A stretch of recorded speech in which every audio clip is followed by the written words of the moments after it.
नमस्कार दोस्तों। कभी कभी हम जो सुनते और समझते हैं वो पूरी तरह सत्य नहीं होता। आपने कई महापुरुषों की बातें तो सुनी होंगी, कई बुद्धिमानी पुरुषों और गुरुदेवों की बातें सुनी होंगी। उनका कहना होता है कि संसार एक जीवन मोह माया से भरा हुआ है। हमारे रिश्ते, हमारा धन, हमारी इच्छाएं, ये सब माया जाल है और जीवन का असली लक्ष्य तो मोक्ष और मुक्ति है। हमें आध्यात्मिक जीवन की ओर बढ़ना चाहिए। जब भी आप उनकी बातें सुनते हैं तो आपके मन में एक प्रश्न उठता है, और वह प्रश्न यह है कि क्या हमारा सांसारिक जीवन जीना व्यर्थ है? क्या हमें केवल आध्यात्मिक जीवन ही जीना चाहिए? क्या हमें खुद की खोज करनी चाहिए? क्या हमें संसार के सुख का आनंद नहीं लेना चाहिए? जो लोग इस सांसारिक जीवन में फंसे हैं, क्या उनका जीवन पूरी तरह से व्यर्थ है? किसी को अपने माता पिता के लिए धन कमाना है तो कोई अपने परिवार को सुखी देखना चाहता है, कोई अपने बच्चों की चिंता में दुखी है, तो कोई अपने लिए कुछ करना चाहता है, नाम कमाना चाहता है, कोई अपनी प्रेमिका को खुश रखना चाहता है, कोई अपनी प्रेमिका को पाना चाहता है, कोई बड़ा आदमी बनना चाहता है तो कोई राज करना चाहता है, कोई साधारण जीवन जीना चाहता है। इसी प्रकार हम सब के कई तरह तरह के सपने हैं, तरह तरह के विचार हैं। हम सभी को अपने जीवन में कुछ न कुछ तो चाहिए है, परंतु यह सभी बुद्ध पुरुष जब हमारे सामने आते हैं तो हमारे सपनों को तोड़ मरोड़ कर रख देते हैं। जब कहते हैं कि सांसारिक जीवन व्यर्थ है और कहते हैं कि खुद को जानो और खुद को पहचानो, आध्यात्मिकता की राह पर चलो, तब उस वक्त हमारे मन में, हमारे मस्तिष्क में तरह तरह के विचार उत्पन्न होने लगते हैं। तब हमें समझ में यह नहीं आता कि आखिर इस संसार जीवन जिए तो फिर आध्यात्मिक आखिर हम क्या करें? आपके साथ भी कभी न कभी तो ऐसा हुआ ही होगा। क्या आपके भी मन में ऐसे कोई प्रश्न है? तो आप हमें कमेंट में जरूर बताइएगा। चलिए आगे बढ़ते हैं और इसके पीछे की वास्तविकता को जानते हैं, और इन सब के बीच हमें जीवन में संतुष्टि कैसे मिलेगी, हम पूरी तरह से खुश कैसे रह सकते हैं। क्या हमें सब कुछ छोड़कर एक बौद्ध भिक्षुक की तरह सब कुछ त्याग कर आनंद मिलेगा? हमारे रिश्ते, पैसा कमाने की इच्छाएं, परिवार के साथ संबंध, हमारे दोस्त, क्या ये कुछ मायने नहीं रखते हैं? दोस्तों, वास्तविकता तो यही है कि आप उन बुद्ध पुरुषों की बातों को अच्छी तरह से समझ ही नहीं पा रहे हैं, क्योंकि वो कुछ कहना और कुछ चाहते हैं। आप उनकी बातों का मतलब कुछ और ही समझ रहे हैं, आप उनकी बातों का मतलब कुछ और ही निकाल रहे हैं। महात्मा बुद्ध खुद ही कहते थे कि उन्हें गरीबी पसंद नहीं है। वे यह भी कहते थे कि आपको सफलता प्राप्त करने के लिए आर्थिक रूप से सक्षम बनना होगा। इसका मतलब है कि जब तक आप गरीबी हैं, इसका मतलब है कि आप जब तक गरीब हैं और आपके पास आर्थिक साधनों की सामग्री नहीं है, तब तक आप अपने आत्मा की खोज में आगे नहीं बढ़ सकते हैं। और उसी के विपरीत संपन्नता और अमीर होना भी आपके आध्यात्मिक मार्ग की बाधा बन जाती है। कई महापुरुषों ने, कई बौद्ध पुरुषों ने अपनी बातें बहुत ही सीधी और सरल भाषा में कही है, लेकिन हम सभी उन बातों का अर्थ कुछ और ही निकाल बैठते हैं। हम सभी उनकी बातों को समझ नहीं पाते, क्योंकि उनकी बातें रोजमर्रा की जिंदगी से बिल्कुल अलग होती हैं। वे लोग कहना तो कुछ और चाहते हैं, लेकिन हमसे ज्यादातर लोग उनकी बातों का मतलब कुछ और ही निकाल लेते हैं और उसे अपने जीवन में उतारकर हम अपना पूरा जीवन पूरी तरह से बर्बाद कर लेते हैं। चलिए इसे कहानी के माध्यम से समझते हैं। एक बार की बात है, महात्मा बुद्ध नगर वासियों को उपदेश दे रहे थे। महात्मा बुद्ध कह रहे थे कि संसार के माया जाल में मत फंसो, संसार से ऊपर उठो, संसार से ऊपर उठकर ही तुम जी सकते हो। संसार में जो व्यक्ति फंस गया, जिसने अपनी बुद्धि का इस्तेमाल नहीं किया, वैसा व्यक्ति जो समय पर कर्म नहीं करता और बुरे कर्मों में फंस जाता है, वह आने वाले समय में बड़े दुखों का सामना कर सकता है, क्योंकि उसके बुरे कर्म ही उसके दुखों का कारण बनेंगे। इसलिए आप सभी संसार की मोह माया, लालच, क्रोध आदि को देखते हुए ध्यान पूर्वक अपने कर्म को करें। इतना कहकर महात्मा बुद्ध ने अपने उपदेश को समाप्त किया और वहां से चले गए। जब महात्मा बुद्ध उपदेश दे रहे थे तो उस नगर का सबसे धनी व्यक्ति और वह व्यक्ति वहीं पे मौजूद था। महात्मा बुद्ध के उपदेशों का उस पर बहुत ही गहरा असर पड़ा। उसका मन अब सांसारिक जीवन में नहीं लगता था, वह सांसारिक जीवन से हटने लगा था। उसे अपना सब कुछ किया हुआ व्यर्थ लगने लगा था। देखते ही देखते कुछ ही सालों में उसका सारा व्यापार चौपट होने लगा था। उस धनी व्यक्ति के सभी परिवार के सदस्य उसकी इस हालत को देखकर चिंतित होने लगे थे और जब भी उससे कोई बात करना चाहता था तो वह धनी व्यक्ति एक ही बात कहता, ये धन दौलत तो सब बेकार की चीजें हैं, ये सभी मोह माया है, ये सब बेकार है, भला हम रिश्ते नाते निभाकर क्या करेंगे, ये सभी तो वासनाएं हैं, जीवन तो केवल एक ही है, वह है मुक्ति। अब तो केवल उसी की ही आस है और उसी की ही मुझे प्यास है। बस मैं इतना समझ चुका हूँ कि अब से केवल जो भी होगा वह अच्छा ही होगा। अब से उसने व्यापार पर ध्यान देना ही बंद कर दिया था और देखते ही देखते उस नगर का सबसे धनी व्यक्ति सबसे गरीब व्यक्ति बन गया था। वह पूरी तरह से निर्धन हो चुका था, उसका सब कुछ बर्बाद हो चुका था और उसका पूरा परिवार सड़क पर आ गया था। एक दिन उसके घर में खाने के लिए कुछ नहीं बचा तो उसने सोचा, यह मैंने क्या कर दिया। सब कुछ तो बहुत ही अच्छा चल रहा था, लेकिन मैंने तो सब कुछ अपने हाथों से ही बर्बाद कर दिया। आज मेरे परिवार का हर एक सदस्य भूखा है और उनके खाने के लिए मेरे पास कुछ नहीं है, मैं उनके लिए कुछ नहीं कर पा रहा हूँ। यह अभी वह सोच ही रहा था कि उसे याद आया कि ये सब मैंने तो महात्मा बुद्ध के उपदेशों को सुनकर ही किया था। न तो उनके उपदेश से मुझे मुक्ति मिली और न ही धन। मैं तो कहीं के नहीं रहा, थोड़े थोड़े भोजन के लिए भी मुझे मरना पड़ रहा है। हर रोज मुझे मेहनत करनी पड़ती है, तब जाकर मैं अपने परिवार के लिए 2 वक्त की रोटी जुटा पाता हूँ। अपने परिवार की ऐसी बुरी हालत को देखकर उससे रहा नहीं गया। वो बहुत ही चिंतित रहने लगा था, वो बहुत ही परेशान हो चुका था। एक दिन वह अपने घर से भाग गया।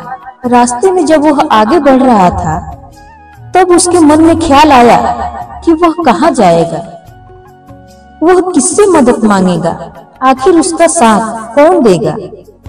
तभी उसे याद आया कि उसे महात्मा बुद्ध के पास ही जाना चाहिए। क्योंकि बुद्ध के कारण ही आज उसकी यह हालत है। उसके हालात के जिम्मेदार तो वही है। मैं तो सीधा ही अपने मार्ग पर ही जा रहा था और अपने व्यापार में उन्नति कर रहा था, लेकिन जब से मैंने उनकी बातें सुनी तब से मेरा मन विचलित हो गया। मुझे समझ में नहीं आया कि मैं जो जीवन जी रहा हूँ क्या वही सत्य है। मैंने उनकी चिकनी चुपड़ी बातों में आकर सारा मैंने अपना बर्बाद कर लिया। मेरे हालात के जिम्मेदार तो वही है, मुझे उन्हीं के पास जाना चाहिए।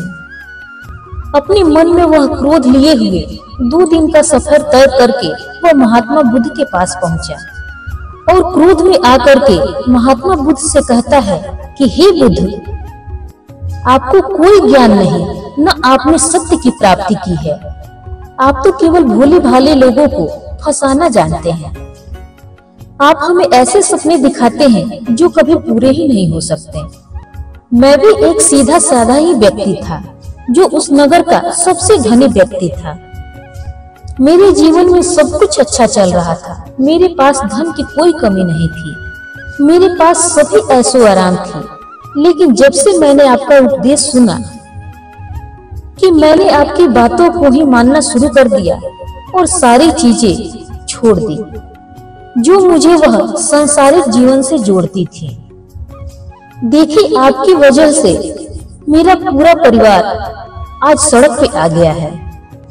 आपकी वजह से मैं पूरी तरह से बर्बाद हो चुका हूँ। उस व्यक्ति की बातों को सुनकर महात्मा बुद्ध शांति से मुस्कुराते हुए कहते हैं, आखिर तुम्हारे साथ क्या हुआ है? तुमने मेरी बातों का आखिर क्या मतलब निकाला है?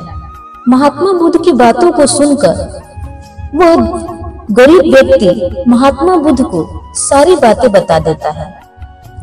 धन दौलत की इच्छा करना कामना और वासना से बुरी है।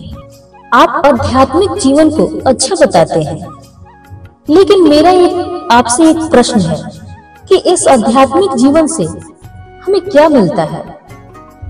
आपने तो कहा था कि आध्यात्मिक जीवन से हमें सुख प्राप्त होता है, लेकिन मैंने तो जब से आध्यात्मिक जीवन अपनाया है मुझे तब से दुख ही दुख मिला है। यहाँ तक कि मेरे पास जो कुछ भी था सब मैं अब खो चुका हूँ। आप तो लोगों को झूठा सुख दिखाकर अंधकार में ही उन्हें ढकेल देते हैं। क्या यह वास्तविकता नहीं है? इस पर महात्मा बुद्ध मुस्कुराते हुए उस व्यक्ति से कहते हैं, बेटा, तुम बहुत दूर से आए हो, अभी तुम विश्राम करो। रात को आकर मैं तुम्हें सारे प्रश्नों का जवाब दे दूंगा। पहले तो उसने इनकार किया, लेकिन महात्मा बुद्ध के समझाने पर वह व्यक्ति उनकी बातों को मान गया और आश्रम में जाकर विश्राम करने लगा। और रात्रि के समय महात्मा बुद्ध उसके पास आए और बोले, बेटा, मैंने एक व्यक्ति की बात सुनी। वह कह रहा था कि एक हाथी हवा में उड़ रहा था और उसने यह भी देखा कि एक बड़ी सी मछली हवा में उड़ती हुई चल रही थी और एक कुत्ता समुद्र की गहराइयों में सांस ले रहा था। इतना कहकर महात्मा बुद्ध शांत हो गए। महात्मा बुद्ध की बातों को सुनकर वह व्यक्ति कहता है, हे महात्मा बुद्ध, उसके आगे क्या हुआ? आखिर आप चुप क्यों हो गए? तभी महात्मा बुद्ध उस व्यक्ति को समझाते हुए कहते हैं, बेटा, क्या तुम्हें लगता है कि ऐसा वास्तव में हो सकता है? तो वह व्यक्ति कहता है कि हे बुद्ध, अगर आप कह रहे हैं तो वास्तव में ही यह बात सत्य होगा, क्योंकि आप इतने बड़े ज्ञानी हैं। आपने सत्य की प्राप्ति की है, तो आपके मुंह से निकला हुआ हर एक बात तो सत्य ही होगा। फिर महात्मा बुद्ध मुस्कुराते हुए उस व्यक्ति से कहते हैं, बेटा, क्या तुमने कभी ऐसा पहले होते हुए देखा है?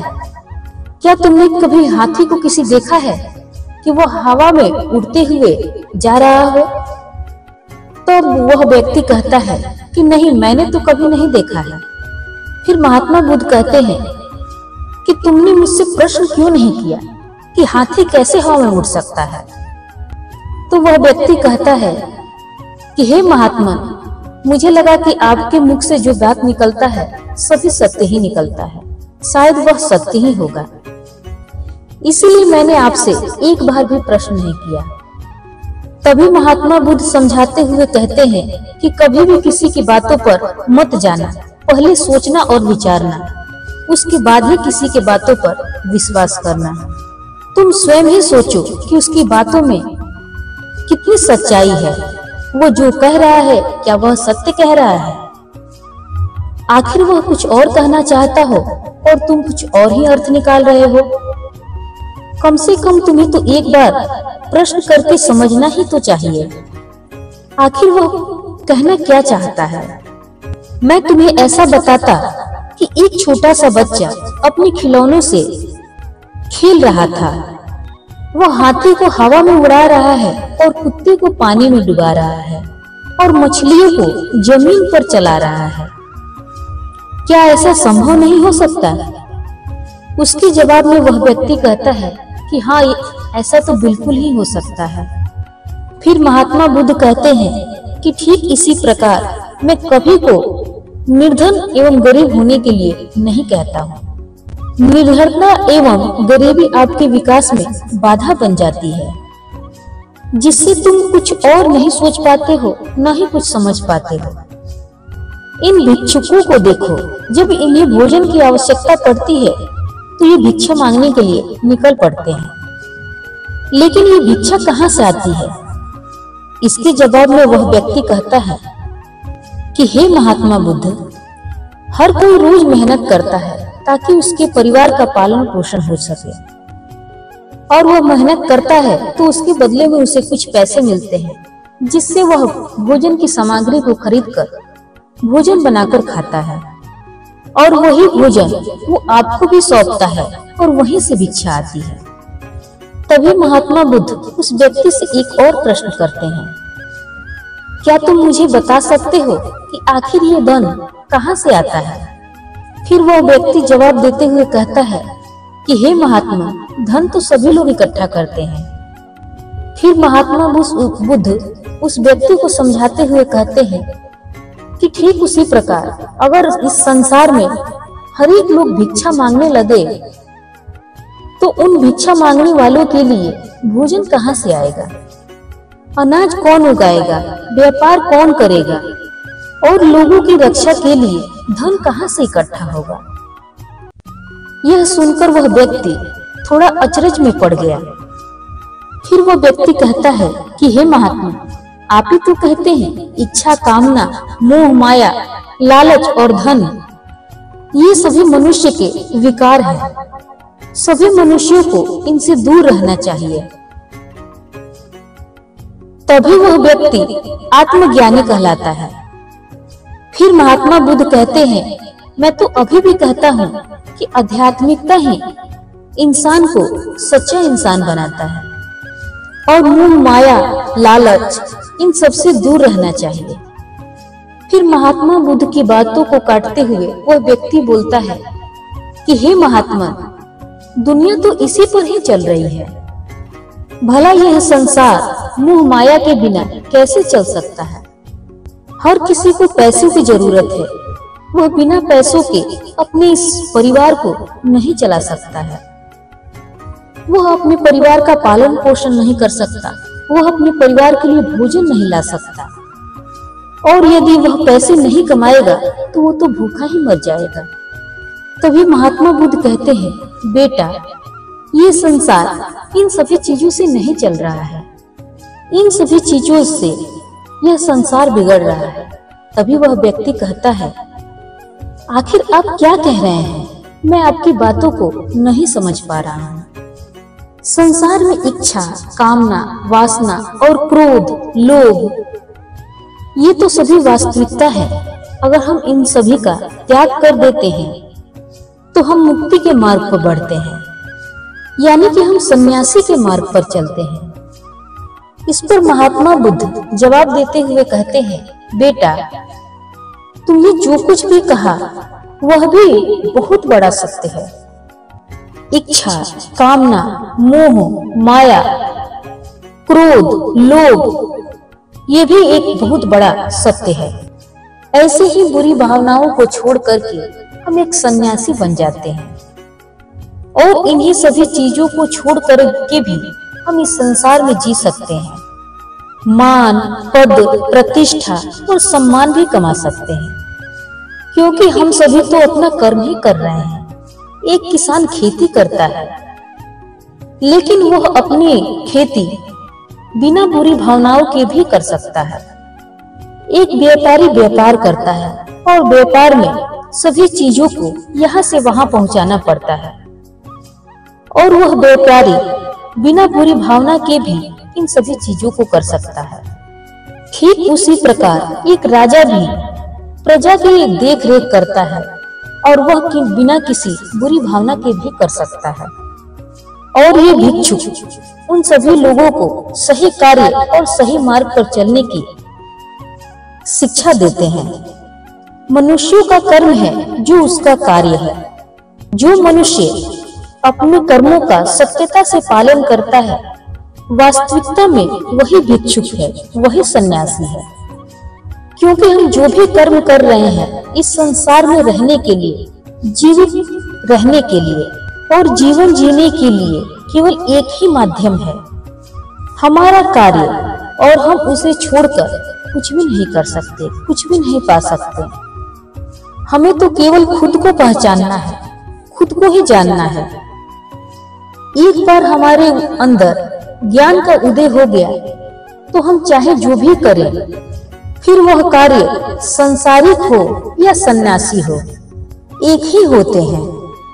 लेकिन वह व्यक्ति कहता है कि हे बुद्ध, मैंने तो देखा है कि आपने उन व्यक्ति को अपने परिवार में शामिल कर लेते हैं। जो लोग अपने परिवार को छोड़कर आए हैं, अपने माता पिता को छोड़कर आए हैं, अपनी बीवी बच्चों को छोड़कर आए हैं, क्या आप अभी कभी उन लोगों से कहते हैं कि जाओ अपनी जिम्मेदारियों को पूरी करो और जाओ धन कमाओ और वहीं पर रहकर तुम आध्यात्मिकता को प्राप्त करो?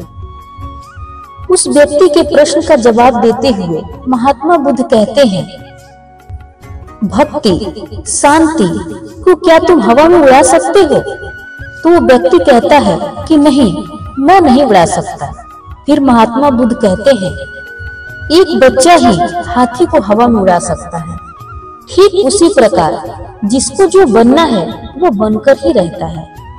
अगर किसी व्यक्ति को राजा बनना है तो वो राजा बनकर ही रहेगा। अगर किसी व्यक्ति को व्यापारी बनना है तो व्यापारी बनकर ही रहेगा। ठीक उसी प्रकार अगर किसी व्यक्ति को आध्यात्मिकता का ज्ञान करना है तो सब कुछ त्याग करना ही पड़ेगा। तो महात्मा बुद्ध कहते हैं कि बेटा, क्या तुम्हें भूख लगी है? तो वह व्यक्ति कहता है कि हाँ महात्मा, मुझे बहुत तेज की भूख लगी है। फिर महात्मा बुद्ध उस व्यक्ति को भोजन कराते हैं। उसे भरपेट भोजन खिलाने के बाद महात्मा बुद्ध उस व्यक्ति से कहते हैं, लो और खाओ, ये सब तुम्हारे लिए ही है।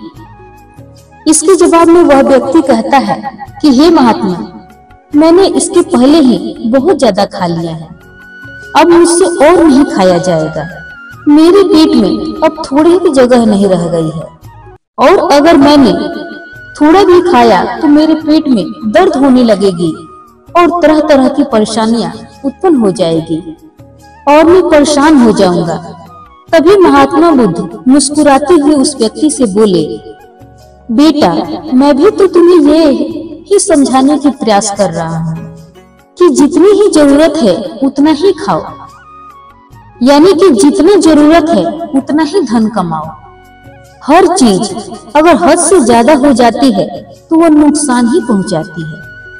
फिर वह चाहे धन हो, चाहे इच्छा, चाहे मोह, चाहे माया, चाहे लाभ, चाहे क्रोध, या फिर कामना और वासनाएं, ये सभी आपको नुकसान ही पहुंचाएंगे और ये सभी आपको दुख ही देंगे। इसलिए इन्हें नियंत्रण में रखनी चाहिए जितनी की हमें आवश्यकता है। और जब ये आप इसको नियंत्रण में रखते हैं तो ये आपको कभी नहीं दुख दे पाएगा और आप हमेशा ही सुखी रहोगे। फिर महात्मा बुद्ध उस व्यक्ति से कहते हैं, किसी भी कार्य करने के लिए मन में इच्छा की कमी नहीं होनी चाहिए, लेकिन उसी के साथ में हमें यह भी ध्यान रखना है कि वह इच्छा अत्यधिक भी नहीं होनी चाहिए। और मैं तुम्हें यही समझाने का प्रयास कर रहा हूँ कि मैं तुम्हें यही ज्ञान देने की कोशिश कर रहा हूँ कि तुम मध्य में रहो, न कम और न ही ज्यादा। इसीलिए तुम जाओ और धन कमाओ और व्यापार करो। अपने कर्म से न केवल अपना ही दूसरों का भी भला करो। जब अपने तुम किए हुए कर्मों से संसारिक का भला करते हो तब तुम में और किसी भिक्षुक में कोई अंतर नहीं होता है। बस सभी के मार्ग अलग होते हैं किंतु मंजिल केवल एक ही होती है और तुम अपने मार्ग से कभी भटक न जाओ। इसलिए ऐसे लोगों की संगत में रहना जो तुम्हें आत्मज्ञान के सीधे मार्ग पर ले चले और आध्यात्मिकता का ज्ञान करा सके और इस जीवन से हटकर नए जीवन में प्रवेश करा सके, क्योंकि वे लोग तुम्हें बुराइयों से लड़ने की ताकत देंगे और तुम आध्यात्मिकता के मार्ग पर लगातार चलते रह जाओगे। इतना कहकर महात्मा बुद्ध शांत हो गए और वह व्यक्ति महात्मा बुद्ध को प्रणाम करके कहता है कि हे महात्मा, आपकी शिक्षाएं तो कुछ अलग है।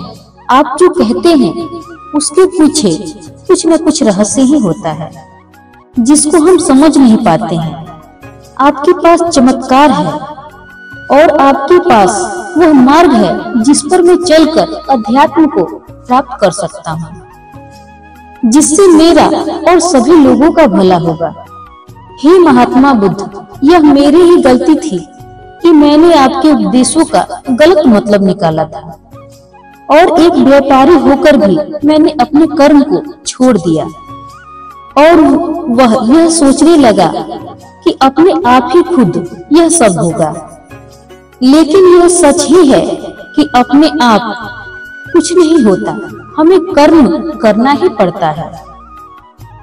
जब हम किसी नदी में उतरते हैं तो उस किनारे को पाने के लिए अगर हम अपने हाथ पैर को चलाना बंद कर देते हैं तो हम किनारे को नहीं पाते हैं और नदी के तेज बहाव के चलते उसी बहाव में बह जाते हैं। ठीक उसी प्रकार मेरे साथ भी ऐसा ही हुआ था। हे महात्मा बुद्ध, मैं आपको वचन देता हूँ कि मैं अपनी जिम्मेदारी में अपने कर्मों को पूरी अच्छी तरह से निर्वाह करूंगा और आपके दिखलाए हुए मार्ग पर मैं पूरी ईमानदारी से चलूंगा। मैं आपको वचन देता हूँ कि मैं एक अच्छा व्यापारी और एक मैं अच्छा इंसान बन के रहूंगा। आध्यात्मिकता के मार्ग पर मैं अपने कर्म को करके आगे बढ़ता रहूंगा। इतना कह के वह व्यक्ति महात्मा बुद्ध को प्रणाम करके वहां से लौट गया। दोस्तों, हमारे साथ भी कुछ ऐसा ही होता है। जब हम किसी सिद्ध पुरुष की बातों को सुनते हैं तो हमें लगता है कि संसारिक मोह माया सब व्यर्थ है और हमने जो कुछ भी कमाया है और जो कुछ भी हमने आज तक कर्म किए हैं वह सब व्यर्थ है। दुनियादारी की सारी बातें बेकार हैं। हमें तो आत्मज्ञान के मार्ग पर बढ़ना चाहिए, वही सही रास्ता है। लेकिन हम कभी अपने भीतर नहीं देख पाते कि हमें आत्मज्ञान की जरूरत नहीं है, क्योंकि आज हमारा बुरा वक्त चल रहा है, हमें कोई रास्ता नजर नहीं आ रहा है।